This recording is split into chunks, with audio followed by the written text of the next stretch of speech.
So have you seen the new George Floyd poem? And this is by Yananda Pretis. Now, Yananda Pretis was appointed Minneapolis's Poet Laureate for 2025-2026. And she's a performance artist. That's just code for I don't have a job and I write crappy poetry. But she's written a poem in honor of George Floyd. As you know, this is the 5th anniversary of the death of George Floyd. Very sad.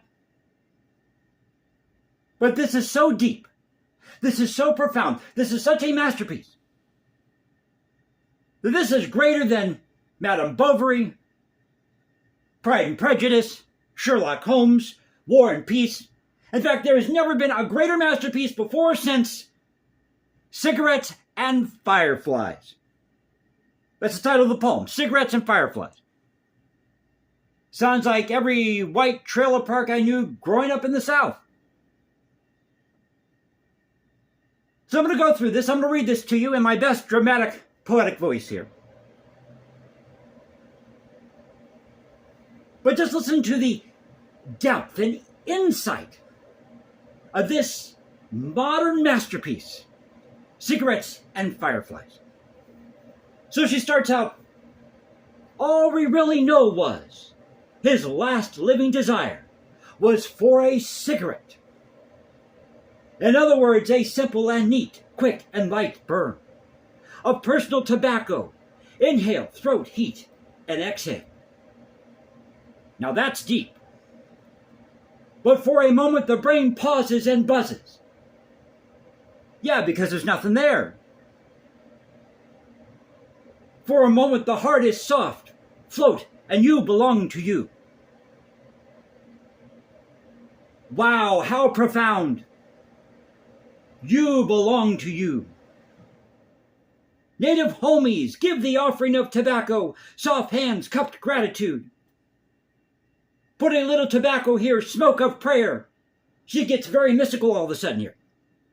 For your ancestors, their witness, their earthly nostalgia, for earthly life and earthly pleasure.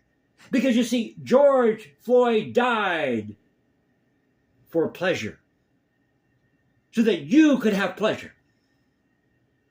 All he wanted was a cigarette. The more expensive it is to live, the more worthless power treats our life. Not lives, but life. She's starting to sound like Yoda from Star Wars here. Charge rent on the sky. Put our access to blue. Behind a paywall. Give you gray when you pass due. Some would never see the blue. Colonize butterflies and enslave bees. So have bees that are slaves now? Give the man his cigarettes. Give him his free. All we really know about him is that we will never know him. He is somewhere, here, elsewhere, gone. George Floyd. Lips thickly African, eyes deeply seen from beyond into us. Pardon me, from the beyond into us. But when you have this much word salad... But wait, in the other dimension, it was all a dream. Daughter, adult, woman, dad is old, move slowly, Stacey Adams and Kane, gray beard and wrinkled hands. She groaned and vigilant. Hide his cigarettes from him. She asked him about his blood. She asked him about his sugar. She asked him about his heart. Make some fresh mint tea with dark honey. His altar lives are crystallized in a lost ember, a hard honey.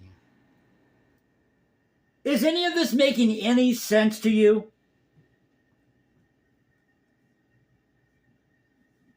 Looks like she just threw all these words together to make a poem out of it. Let him be free, carefree. Let him be a nostalgic old man that tell the same story. Not tells, but tell. Again and again. About back home. About being a boy. About the sky in summer. The glitter green of bugs against the night. Let his grown children cook him greens and cornbread, something from home from North Carolina, if we dream together. He is an anonymous man, George Floyd. This is so sophomoric. And this passes for art? So let's continue. We don't know his name. We don't know how he looks like when he is afraid. There were no fires, no marches, no protests, no rhetoric or debates, no saying of his name, no murals painted of his face. He is not a symbol. He is just a man with a life of delicious mundane cigarettes and fireflies. Well, I thought this was a tribute to George Floyd. But now you're saying that there were no debates, no protests, no murals painted of his face.